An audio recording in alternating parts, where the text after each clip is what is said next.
Hello, everyone. Welcome, colleagues and friends, to our third monthly installment of the Local Government and Municipal Authorities Group webinar series, Time for Multi-Level Action, March edition. My name is Cale Roberts. I'm a Senior Program Officer with ICLEI in the United States, standing in for your LGMA focal point, who is Eunice Arakan, our ICLEI Global Director of Advocacy, who is attending another engagement. But it's okay. I'm happy to be here and have this chance to meet all of you, and will be actually dedicating a portion of my time over the next couple years supporting you all in our shared efforts. So very nice to finally have this chance to say hello. I'm also joined today by my colleague Stefania Romano, who will co-lead today's presentation. Thank you very much, Cale. Indeed, I'm Stefania Romano. I'm the Global Coordinator for Cities with Nature and Regions with Nature. Specifically, I cover advocacy, recruitment, and a number of partnerships, maintaining and establishing partnerships. Cities with Nature and Regions with Nature are global partnerships where ICLEI is co-founder and then co-organizer.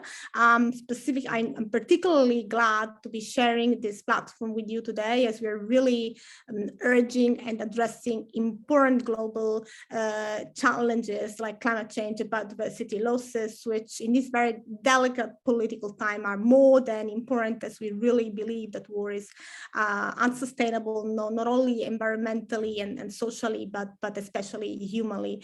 I will be just touching on key messages and elements about within the UN framework of the biodiversity processes, about the UNEA, the United Nations Assembly, which just recently been concluded in Nairobi and online, and also the current Geneva meetings ahead of the COP15, which are happening right now. So happy to be just giving you a short presentation later on, and then I give the floor back to you, Cale, and thanks for all the invitees and the audience.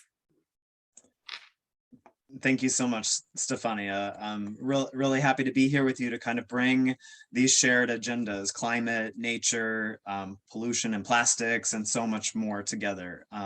It makes a lot of sense. And in fact, Stefania and I are not alone. We have a more dynamic session than some, joined today by a number of contributors from the LGMA partners. Each will have a chance to say hello and introduce themselves when we get further into the call. We do have a lot of ground to cover, so let's go ahead and get started. The presentation will have 4 parts, sharing an important update related to the who's who heading into COP27, the UNFCCC submission process for our various agendas, and closing with Stefania's presentation on the nature agenda. So here, starting off, introduction and the road to COP27. For those who may be new to our group, welcome. We are the Local Government and Municipal Authorities constituency who has been following this climate agenda since 1995. That means since the first COP, right? We are one of 3 constituencies in this regard, and the network for local and regional governments. And also since 2013, serve as a role to represent the Global Task Force, which is a platform for influencing all UN processes through advocacy. We don't do this work alone. Because of the procedures, there are more than 30 networks accredited to the UN, and the LGMA officially brings together those institutions. But we work with a broader diversity of partners, some of which that don't have this kind of official, pathway to UN processes, and it allows us to bring inclusivity, enable the diversity of voices that truly represents who our network is all about. So these days, the Paris Agreement serves as, our joint homework together among some of these other agendas. Great. All these webinars, like the one that you're hearing today, are supplied to you in our YouTube channel. We also have a website complete with a negotiations tracker, stories from our partners, and much, much more. So encourage you to keep up to date in between these calls at cities-and-nature regions.org. As you know, we had a fairly intense effort heading into COP26 last November. So now COP27 is already down to months away. So our efforts are beginning to pick up, and we hope you'll stay involved with us along the way. I won't recap too much more on this today. A number of our speakers will need to leave about halfway through the call, so we need to get to them. But we achieved so much together at COP26, and I encourage you to watch the February webinar if you didn't catch that, because we really go into great detail and break down what those successes were. For now, suffice it to say that we created the largest home for cities and regions at a COP, and we're particularly proud to be hosted by the Scottish Government. These efforts help to enshrine multi-level action as the new normal in the Paris Agreement process, and really allowed our constituency to step up our engagement through UNFCCC processes.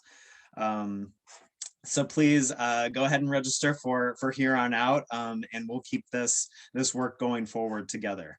Let's focus for just a moment on Egypt. The Egyptian government is beginning to finalize their preparations. Last time we were together, they on this call, they had designated their COP27 president and the designation of a new title, the Ministerial Coordinator and Envoy. But we were awaiting here the announcement of a high-level champion. So wait no further. We welcome the recently named Egyptian high-level climate action champion to his role. On February 27th, Dr. Mahmoud Mohideen was announced as the UN high-level champion for Egypt, joining Nigel Topping, who will continue his role as the champion for the UK. As Dr. Mohideen is new to the role, we don't have a good sense just yet of his positions or priorities. We do know that the champion is an economist with more than 30 years of experience in international finance and development. He's an executive director at the IMF and has been the UN Special Envoy on financing the 2030 agenda for the past couple of years. So here's our vision all together, right, heading into COP27. We want to further this vision for multi-level NDC action. Perhaps the largest point of our vision is to advance the unfinished business coming out of COP26. Both Egypt and the Africa delegations are putting their efforts into these agendas. And if we make the changes in food, in culture, in adaptation, and the rest here, this will make a huge change for the better for our world. We believe addressing these core issues through multi-level action will be a key element in driving the world into the climate emergency mode that's called for. So our guest speakers today will get a little bit more into the details on a few of these agendas. Some links here. Let's move right into the second segment of today's call. That's about this past month of progress. Sorry. So we'll hear first for a moment from the Climate Chance Europe Summit, and then I'll give an update on the second Zero Carbon Cities Forum, looking toward MENA Regional Week. But we're joined by Eva Radek, the Events and Coalitions Officer at Climate Chance, and Mr. Jose Fonseca Lavado, Administrator for European Committee on Regions. So I will give the floor over to you both. Thank you. Thank you, Gail. I'm just going to share my screen if possible.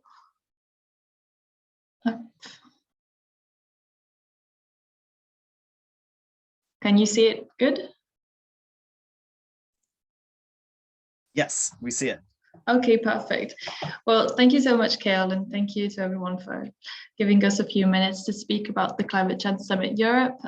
It took place just last week from the 7th to 8th of March in Nantes, which is a city that we have quite a good relationship with, and that we've worked with before in the past, but this was the first time it was actually a Europe-based, Europe-focused summit that took place there. So we were very happy to be back.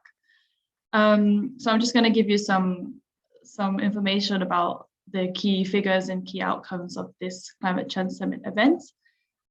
So anyone that doesn't actually know that much about the Climate Change Summit Europe event, so basically the objective is to bring together all non-state actors that are already engaged in the fight against climate change from across Europe in like the first international European climate event since COP26 in Glasgow, with a real specific aim this year, which was to work on concrete proposals on how to implement the EU Green Deal at local levels. So this meant that we worked with the specific organizations that work on the different sectors of the EU Green Deal, this being energy, mobility, buildings, urban planning, etc., and that we asked them to work around the question, how can we translate the EU Green Deal into local action and local policies as well?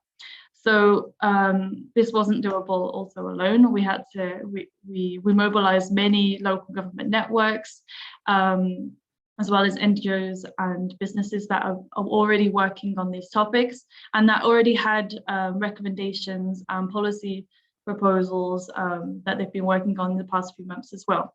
The idea being really to bring new proposals and to build on proposals that already existed in the name of non-state actors. So we had to rethink the program of the summit as well, due to obviously the really difficult context at the moment with Ukraine. And we ended up organizing a very short notice two sessions that were dedicated to Ukraine, and mostly the support and thinking about support and cooperation with local governments in Ukraine as well. And this led to a declaration that was published during the first day of the event on behalf of local and regional representatives in support of Ukraine. And this was also possible thanks to the French Association of CEMR and Nantes Métropole. You can also find this on Climate Chance's website at the moment. I'll be able to share those links in the chat box in a minute. So just a few figures or key figures about the event. We had, it was really great to be back in person, I have to say. We had 800 people that did come to Nantes, as well as some high-level speakers that were able to participate virtually, including Patricia Espinosa, the Secretary, Executive Secretary General of the UNFCCC, but also Jennifer Morgan, who's the Climate Ambassador of the newly appointed Climate Ambassador of Germany, and the French Minister of Environment, Barbara Pompili, as well. We had many speakers and many partners that really helped us build the program of the summit as well, that we really want to thank as well during this session. A really important space in the Climate Change Summit is the Pitch Corner, which enables us to highlight some best practices that are already put in place across Europe. So we had 30 different best practices that were highlighted during the Pitch Corner event as well. I'm going to be a bit quick on this bit because I'll be able to share you more information afterwards, but I really wanted to insist on the key outcomes of this event, which are mostly the proposals. So as I said, we worked on drafting 4 to 5 proposals for the implementation of the EU Green Deal at local level beforehand, with the help of our different specialized organizations working on the different sectors of the EU Green Deal. The aim being now in the coming months to bring together and compile all these different proposals into one big final document, which will then be addressed to EU institutions in the coming months. So this is something that we wanted to share with you as well, because I think it's important for everyone to get involved with this process and to help us see where we could help disseminate and feed these different proposals into EU institutions if possible, and to see where we could really share or build on the work that's already been done during the Climate Change Summit as well. So I noted that we have a few events where we'd like to present the proposals already, but the idea is really to find different opportunities as well to share the proposals within the EU with EU institutions. So just to give you an idea of some of the proposals that we came up with, but we'll be able to compile all these into our final document that will be released mid-May. These were some from the different workshops that we had: the buildings workshop, the nature-based solutions workshop, energy and climate assemblies workshop, but there were over 40 different sessions. So we have many, many proposals that will all be added into the final document and that you'll be able to consult very soon, well, mid-May. And I'm now going to ask José Fonseca to take the floor to give us a bit more information about our collaboration with the European Committee of Regions, which was really essential for the success of the event. So, José, the floor is yours. Thank you, Eva. Thank you all. Good afternoon. First of all, I would like to thank ICLEI for organizing these very useful webinars. Keep doing that because it's a source of information that is precious for all of us. Second, I would like to publicly congratulate Climate Chance for the summit organized under very difficult circumstances, and to which we, as Committee of the Region, managed to bring 5 participants. 3 of them were physically present, and 2 others intervened online in different roundtables and workshops. I would like to underline also the speech of our member, Rafał Trzaskowski, Mayor of Warsaw, in the plenary, and also related to, of course, the Ukrainian situation. Now he's in the front line receiving refugees. This situation we are facing now is also modifying quite a lot our timing and our positions respect to energy, the green, the digital, above all, the just transition. We don't want to forget that all transitions need to be fair and just in all territories of the European Union, which is our remit. In terms of content, the Committee of the Regions organized or co-organized a couple of workshops on the Fit for 55, gender and climate. And it will also feed into all these discussions, and the conclusions and recommendation will feed into our current work on those files.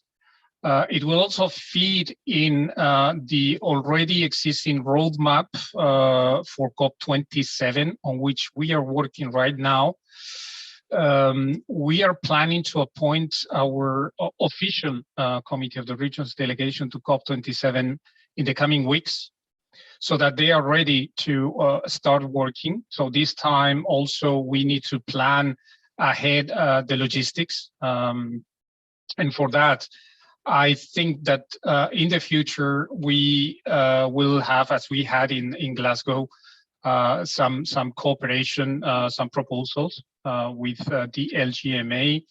I mean, at some point we will also need to discuss logistics with the presidency, with you all the networks participating.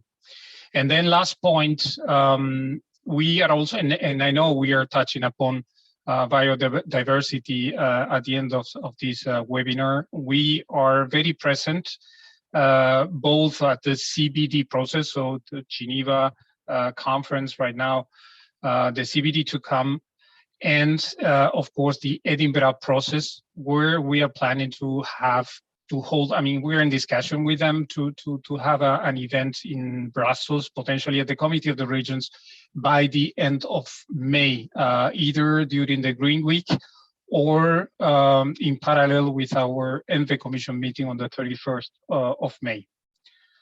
I will stop here because I know that the timing is restrained. I'm happy to answer any question you might have. Thank you. Thank you both, Jose and Eva. In interest of time, we'll hold the questions for you till the end. We have a speaker that has limited time with us today, so let's skip ahead a bit to this UNFCCC submission process portion. Just want to say it is true that we've missed, as LGMA missed a couple deadlines for February and March to provide written submissions. However, these will not be the only chances provided for our submissions. So just last week even, the facilitators of the Global Stocktake exercise welcomed some oral statements. I'll go over what was provided at that time, but also reiterated that these initial deadlines will not be our only chance. So we now can coordinate ourselves. Let's consider today our kickoff of the submission collection process. We're welcoming a round of preliminary inputs today from various partners. And then to not delay any further for those who need to jump off the line, let's hear from them now. Sophie and then potentially David, I think will be up first. So I'll just turn the floor to you if you are ready. Thank you. Thank you. Sophie, maybe I'll start first Yep. and then give the floor to you. I think that's the better sequence. So thank you very much indeed. No, and indeed, it's going to be very important that as a constituency, we pull together, I think, and reflect on the submissions with regard to non-market approaches, particularly as they correspond to finance.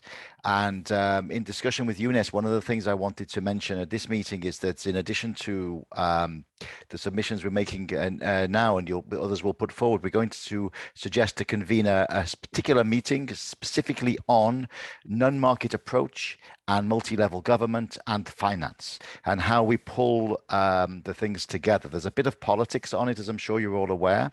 And one of the statements in the Glasgow Pact is, of course, that non-market mechanisms may never transition to market. It may be the case that they remain a way of distributing public finance for adaptation.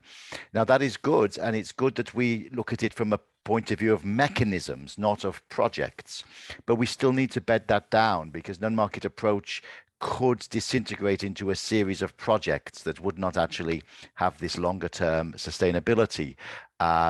So we're putting together a one-pager on this. A couple of colleagues are also on the line. And as discussed with Eunice, we're going to convene a smaller meeting, I think, to look at what we have in terms of non-market approaches and how we can have a consolidated approach. Nevertheless, it's very good to make these submissions now. And Sophie will present one potential non-market approach, which is using intergovernmental fiscal transfers to local governments for climate adaptation. I think there'll need to be more than one, of course, but not necessarily 5,000. So I think we'll also need to think carefully about how we're going to manage that and be able to kind of speak to them at the COP. Also, given the nature of our constituency and the different types of local governments and municipal authorities that we represent, and the different scale and types of financing that they may require in terms of non-market approaches. I think that's also going to be very important. Of course, it's all connected with the Addis Ababa Action Agenda, the blended finance, and the new urban agenda, and how we can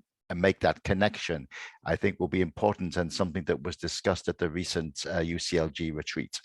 So colleagues will circulate this one-pager very soon, and but well noted that it starts now in terms of making submissions to UNFCCC. And Sophie, the floor is yours on one of these potential submissions, the locale mechanism. Thank you very much. If I may, I just would like to maybe say a word, not long, but on what it is, because in fact, there have been 2 countries that submitted or presented this local mechanism as non-market approach. So, yeah. So that it's already on the UNFCCC portal. And effectively, the reason why they've reached that point is that this initiative has been going on for the last 10, 12 years. It's actually a financing mechanism for local adaptation, working with central governments and local governments. So it's really a partnership there, so that local governments can access climate finance here. It's essentially local governments from the rural areas, although there are also peri-urban or urban local governments, but a smaller one in general. Essentially currently there are over 300 local governments that benefit from this kind of of finance. So it's a systemic approach for them to contribute to the NDC and the NAV, especially the smaller one. Like I said, it's been going on for the last 10, 12 years, and it's using effectively the local government planning and budgeting system and country systems when it comes to channeling the finance. So it's a results-based financing mechanism in GCF terms, and actually a dozen countries are already progressing to GCF or adaptation fund with concept notes and proposals that feature these particular types of mechanism across this range of countries that you see here. So it just gives you a sense of the constituency, and therefore indeed we can expect complementarities across different types of non-market approach for different types of local governments, cities or constituencies. So the countries that submitted by the deadline or that's somehow made it on the portal are the Gambia and Cote d'Ivoire, and we hope other countries that are asking for this kind of solution will back them up. And if that's the case, it could well be that we'll see how it goes in the next steps, in particular in Bonn. But if there is a support from countries, it could be somehow considered as one possible non-market approach as part of the kind of review by the Secretariat and by countries. So that's what I wanted to share, just to say that that particular instrument was already picked up, has been picked up by a range of university bodies over the last 3-4 years, starting by the LDC expert group, which is somehow the countries where this kind of approach or mechanism was born. And then most recently, adaptation committee and standing committee on finance. So again, this idea of non-market approach to also help in the future local governments effectively access and use climate finance for local climate action. So I'll pause here and happy to provide any more information as may be useful. Thank you. Great, thank you to you both. I know that you have short on time, maybe 1 minute. So if anyone does have a question, you can go ahead and put it into the chat or raise your hand. And in the meantime, I'll reorient us to the rest of this portion of our time together today. So again, thank you to Sophie and David. And we will also be hearing from next around the goals on adaptation from Eloise Chiku. I'm sorry if I mispronounced this, and then an update from Santiago Network on loss and damage from our friends at C40, and then I'll go over a bit about that global stocktake call that we participated in, as well as an update on the action for climate empowerment. Let me check the chat here real fast to see if anything had come through. Does local work for intergovernmental fiscal transfers to local governments? I think is a question. Oh, sorry. Yeah, there was the question first on does local cover as well regional governments, and I'm saying there, I mean, the grants typically are channeled to the lowest tier of local government, but there are also other types of capacity building grants for regional governments or provincial governments or so that they can themselves play their function of, you know, supporting the lowest local government level. That's how it's largely operating, so that various, you know, tiers of local governments are each somehow supported in their roles. So I hope that clarifies that. And indeed, David is mentioning it's working through aligned with intergovernmental fiscal transfer systems to local governments. Yes, in a federal type of arrangement, for example, in a large country, the state could be the operator of locale that transfers it to the local governments within that region. That could be a potential configuration in that sense.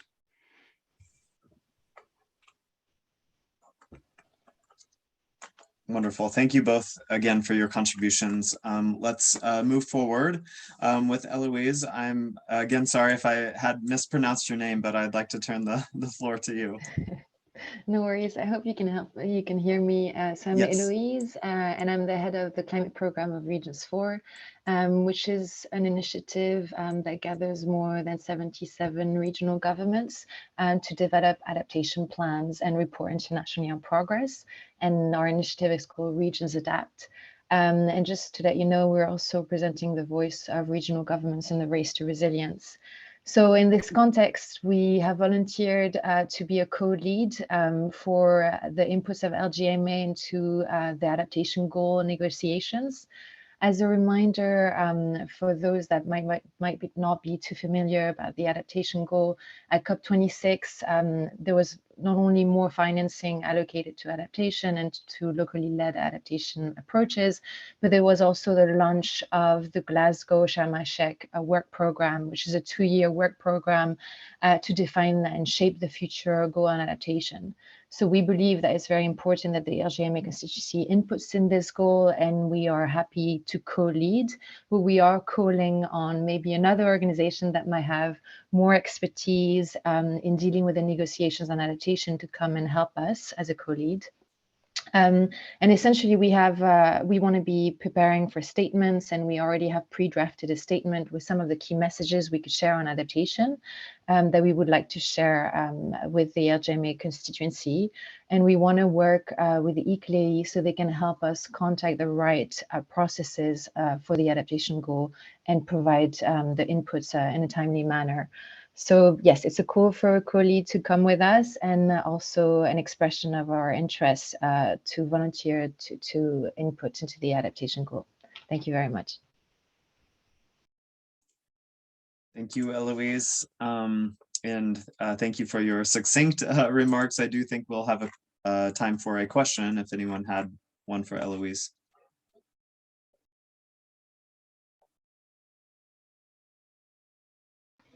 Maybe then a call if there's someone else interested to co-lead the working group and that would have expertise on adaptation and the negotiations regarding adaptation. Wonderful. Yeah, thank you for issuing that call. We will continue to monitor for a question. In the meantime, I think we can move forward to the next remarks about the Santiago network and loss and damage. If we have Claudia and Giovanni here, the floor will now be yours. Thanks, Gail. Hi, everyone. I'm Giovanni Pagani, Senior Manager for Climate and Migration at C40, and working more specifically on our Global Mayors Task Force on Climate and Migration, which is a joint initiative by C40 and the Mayors Migration Council. First, I would like to thank you all for the opportunity to feed into this discussion, specifically on the submission for the Santiago Network on loss and damage, and sharing some of our priorities in terms of particularly climate-related migration and the role of local authorities.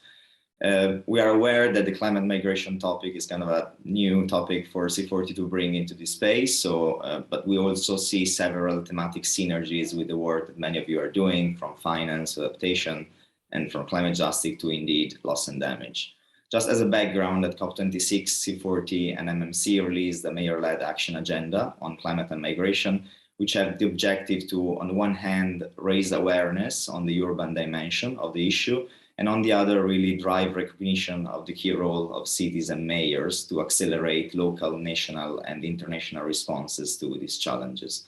So while the conversation is still ongoing with our membership to assess their priorities, opportunities for engagement, and local experiences, we're of course very interested in participating in this institutional brainstorming with the LGMA to build the capacity of our cities in this space and really make sure that local governments are involved as experts on climate risks in urban areas. What we in fact observe from our membership is that cities are increasingly at the front line of losses and damages produced by climate impacts, including forced displacement because of climate crisis, and with broad social economic consequence on urban systems, services, infrastructure, and even so we see that in fast urbanizing context and in global south cities. So not only these relate to translate into diverse non-economic and economic losses for cities, but also positions we see mayors and local governments often as the real experts and key stakeholders in addressing loss and damage. And when it comes to climate-related migration, we see three fundamental ways in which we think mayors can play an active role in addressing loss and damage related to the work that we have done with our action agenda, but also how they can potentially demand support and more technical assistance. And on one hand, recognizing migration as a source of loss and damage for people who are forced to move because of the climate crisis. And we think that would give us an opportunity to showcase the leadership that cities are already displaying in terms of adaptation investment and avert future climate-induced displacement. Secondly, focusing more on the movement aspect of the topic, so recognizing migration as also a legitimate form of adaptation in contexts where resilience investment is not viable, and as also recognized by the recent IPCC report, that would be also an opportunity call maybe for safer and more dignified pathways for movement, both within and across countries.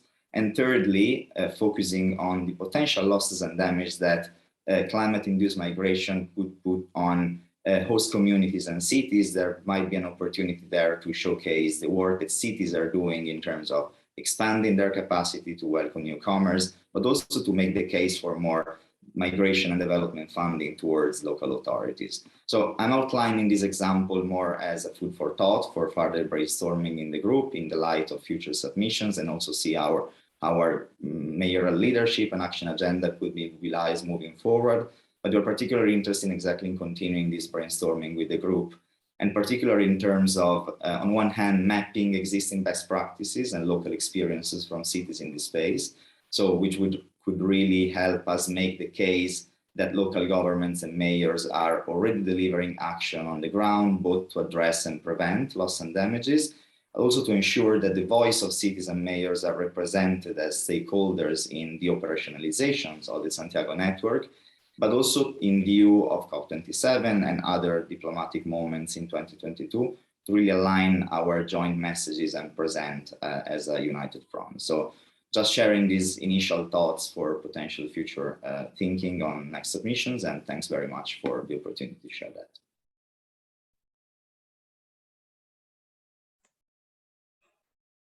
Thank you for these inputs, Giovanni. We appreciate it. We'll give a moment to see if any remarks come in to follow yours.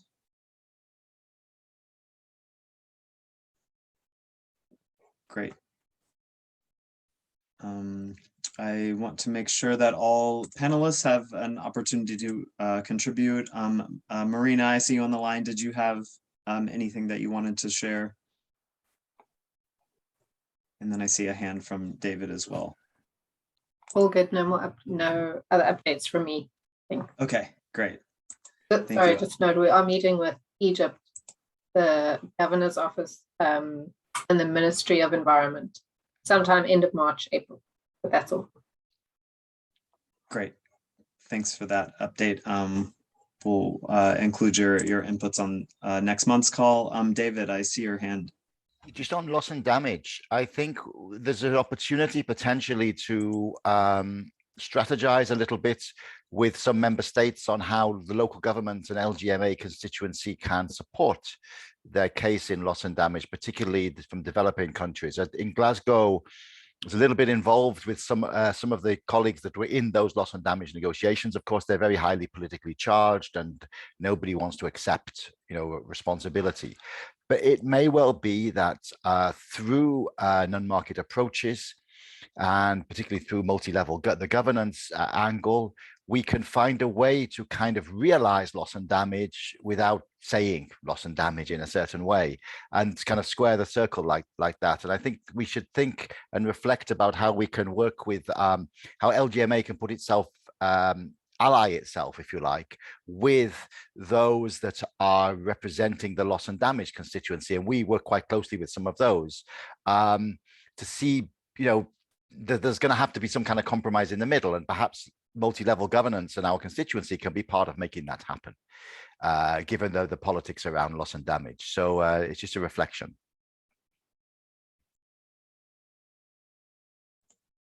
Thank you, David.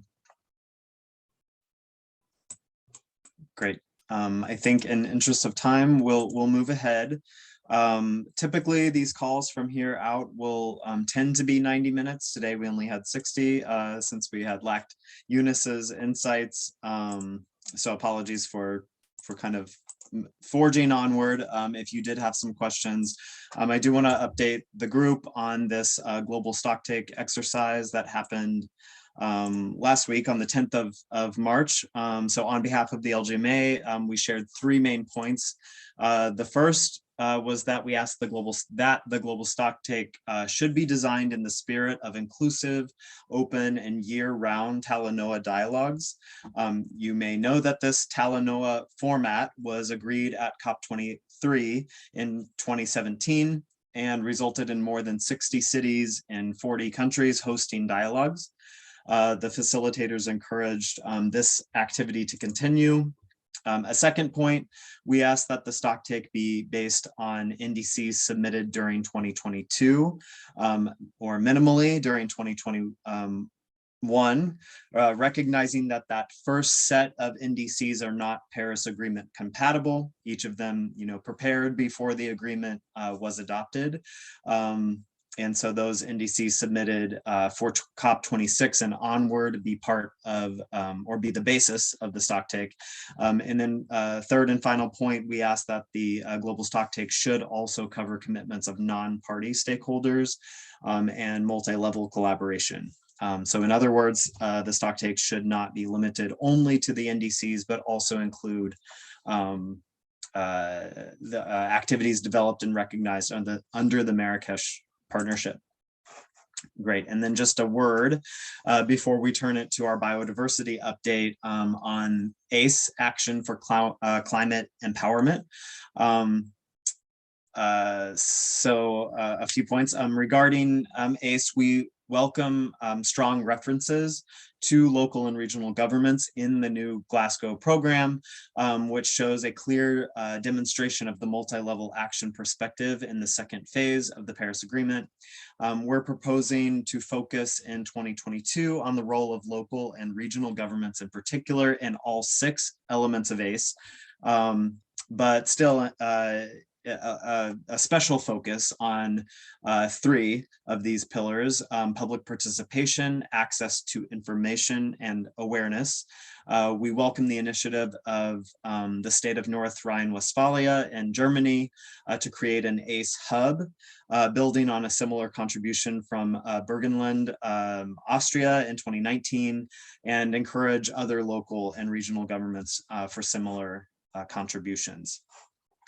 Finally, we're proposing for the Daring Cities Forum in 2022 this year, which will be held in October, to be seen as an important milestone to formulate contributions of local governments within that ACE programming.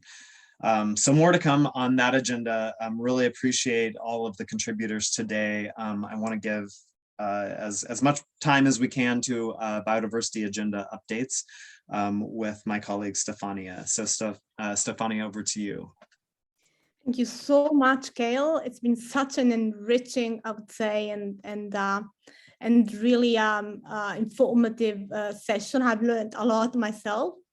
And now we move from climate change to biodiversity and the UN Convention on Biological Diversity process. In fact, this is a very important time for global biodiversity processes and decision making. And finally, subnational governments and local governments are being given the voice.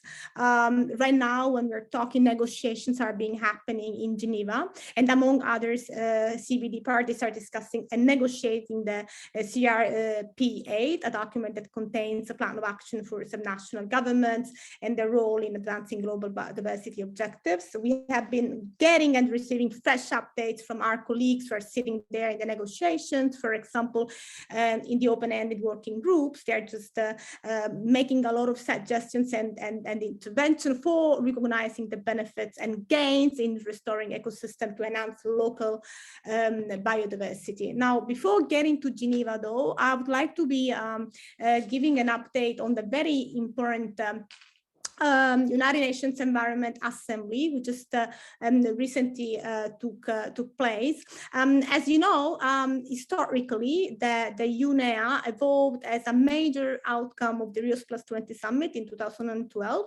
and typically the UNEA sessions just consist of 2 tracks: the decision-making tracks, where ministers of environment adopt decisions that are previously negotiated, and then the high-level dialogue track that enables interactions among stakeholders. Now, the engagement of local and regional governments at UNEA sessions are coordinated by the local authorities major group, and the ICLEI leads on as one of the co-organizing partners. Now, because of the COVID pandemics and the relevant travel restrictions, the fifth session of UNEA was divided into two parts. So UNEA 5.1 just virtually took place February 2021 and concluded with the adoption of the UNEP's medium-term strategy as the major outcome. And UNEA 5.2 has been taking place in a hybrid format, so both in Nairobi in presence and online. What happened there? Now, in the first weeks of February, the Global Forum of Major Groups and Stakeholders was convened along with the technical negotiations of the committee and the permanent representatives. And the final drafting session and the ministerial adoptions were held in between the 28th of February and the 2nd of March. And then what has followed up has been a special dialogues on the 3rd and the 4th of March to celebrate UNEP's 5th anniversary. The program, as you can see, has been really full and packed, and there have been a number of supporting events. A major highlights that we want to be stressing here is the second UNEA Cities and Regions Summit. It took place on the 23rd of February. ICLEI has been co-organizing it together with UN Habitat, the WWF, IUCN, UCLG, UNDP and the FAO. That very summit has been extremely important because it has really brought up the importance of nature and services as great resources, and the critical role of governments, local and regional governments, in mitigating the current climate and biodiversity and ecosystems emergencies. In fact, as much as cities are engines for development, we are aware that they concentrate millions of people, and therefore they are vulnerable to climate change and to the impacts of climate change and biodiversity loss. And as much as cities' infrastructures are under pressure, we are realizing that although throughout history cities have carved out a place out of nature, now we really need nature to be a power, you know, for the well-being of people. And that's where finally cities are making peace with nature. In fact, the executive director of UNEP has been underlining the importance of local and subnational governments in playing a critical and central role in making this shift towards greening processes. What happened throughout UNEA? These are the outcomes and adopted resolutions. We had 2 declarations, 14 resolutions, 1 decision on issues for decreasing pollution and restoring nature worldwide. And what is important that in addition to nature, a major outcome has been the adoption of an historic decision to kick off negotiations for a global deal on plastic deals. So governments have adopted this resolution, and the path is open up now for a global treaty to end plastic pollution. That's a very important sentence by the president of the UNEA, the Minister of Environment and Climate of Norway, who said that plastic pollution has grown into an epidemic, so now we are on track for a cure.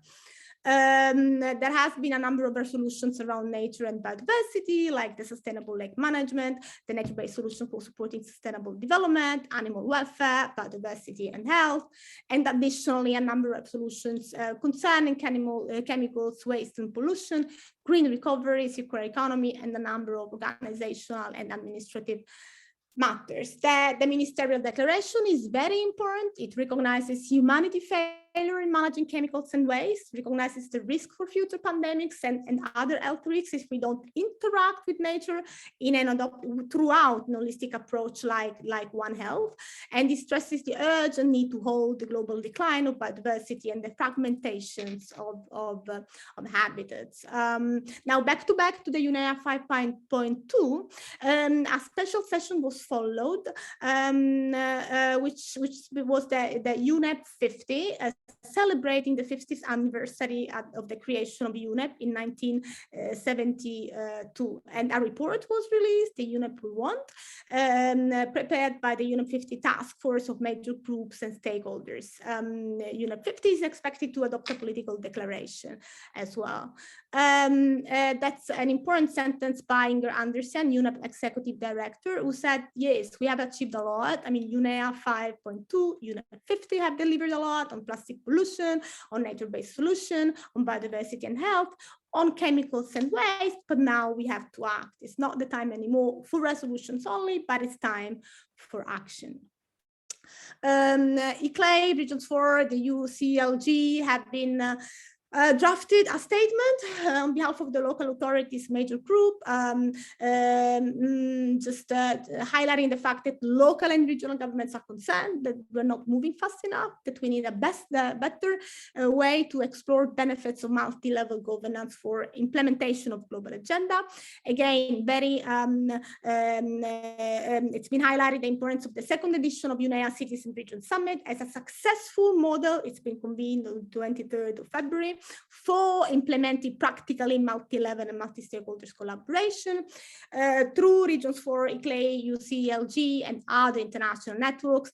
Local and regional governments commit to the Race to Zero, the Race to Resilience campaigns, the Edinburgh Process, which has been giving voice to some national authorities in the development of the post-2020 biodiversity framework, and last but not least, Cities with Nature and Regions with Nature, which are the initiatives that are bringing together cities and regions to promote nature positive development. So they also urge UNEP to be expanding its support for multi-level and collaborative action. Within the frame of the 5th session of the United Nations Environment Assembly, which focused on strengthening actions for nature to achieve the Sustainable Development Goals, the second edition of UNEA Cities and Regions Summit builds on the Edinburgh Process under the CBD. A key outcome of the Edinburgh Process is, in fact, the ambitious plan of action for engaging cities and regions towards achieving global biodiversity targets, and the renewed plan of action is being discussed right now in Geneva, as we were saying before, and negotiations are going quite well, in fact, and it has to be adopted at the CBD COP in Kunming.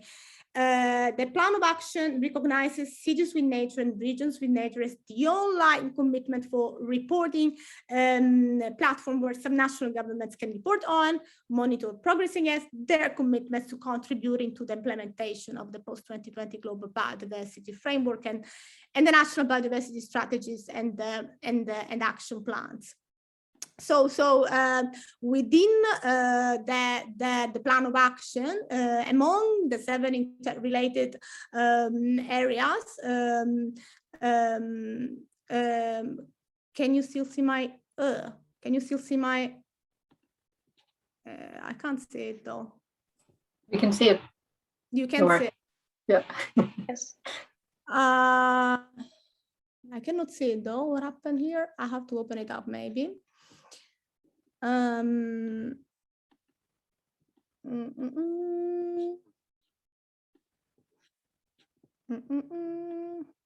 Okay, can you see it now? Yes, so there is among the seven interrelated areas, there is number 7, which is indeed monitoring and reporting, and that's where the cities with nature and regions with nature action plans falls into in relation with the Edinburgh Process and the CBD action agenda. What is the action platform? That's the reporting platform where local governments governments can be choosing between 3 areas, which are protect and restore nature, use nature sustainably, and develop tools and solutions. There are 3 layers that they can go through, and that's really according to the commitments can be made according to the capacity and requirements of the local governments themselves.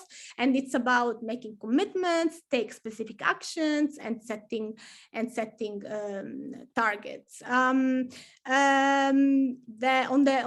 the 14th of March, at the joint opening plenary session of the open-ending working group SEPSTA 24 and CBI 3, Jean Lemire has been reading the statement on behalf of the local and some national governments major group, and what is important is that he welcomed the mentioning of local and national governments throughout the global biodiversity framework, that reiterated the commitment to contribute to the 21st targets of the global biodiversity framework, suggested to add a definition of the whole government approach in the glossary to ensure the harmonization between and across the levels of governments.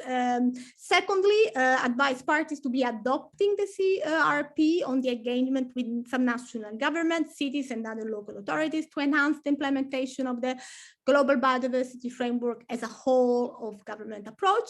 And third, he reiterated that it's essential and fundamental to be including local and national governments in the official monitoring and reporting framework of the global biodiversity framework. Therefore, all the indicators will be including the local constituency for the initiative to be considering the national and global targets. So that's it from my side. As I was saying, my colleagues from the cities biodiversity centers are now sitting in the negotiations in Geneva. I will be joining them next week, and hopefully over the next webinar, advocacy webinar, we'll be just giving you the delivering and conveying the outcomes of the current Geneva negotiations heading to the COP15. Thank you so much. And if any questions, happy to. Thank you, Stefania. We did have one question come in. Update on biodiversity COP. Will it be in person in Kunming? Yes, that would be in person. Well, hybrid. I think it will be hybrid, in fact. In Kunming, yes, at the end of August, early September. Great. No final dates yet. Is that correct? There are final dates. In fact, I think it's 28th of August, 3rd of September, something like that. Let me check again. Yes, 29th of August, 10th of September. So there will be a high-level segment September 6-10, Leader Summit on August 27th, co-convened by China and UN, mostly online. So it's an hybrid event. Then there will be summit fora for various groups, cities, local authorities, and national governments over mid-weekend, September 5-5 on site with additional online participation. Wonderful. We appreciate that update, Stefania. Thank you to all of our speakers today. We only had 60 minutes this round. In the future, we'll have 90. And I look forward to really this being, a continuation or beginning of some of our deep dive together on the road to COP27 and beyond with our kind of expanding agendas here. So really appreciate everyone who contributed today. Thank you for listening in, and we'll look forward to seeing you next month. Thank you, Thanks, Kayla, everyone. to all the contributors. Thanks. Thank you, everyone. Thank you. Bye. Thank you very much. Goodbye.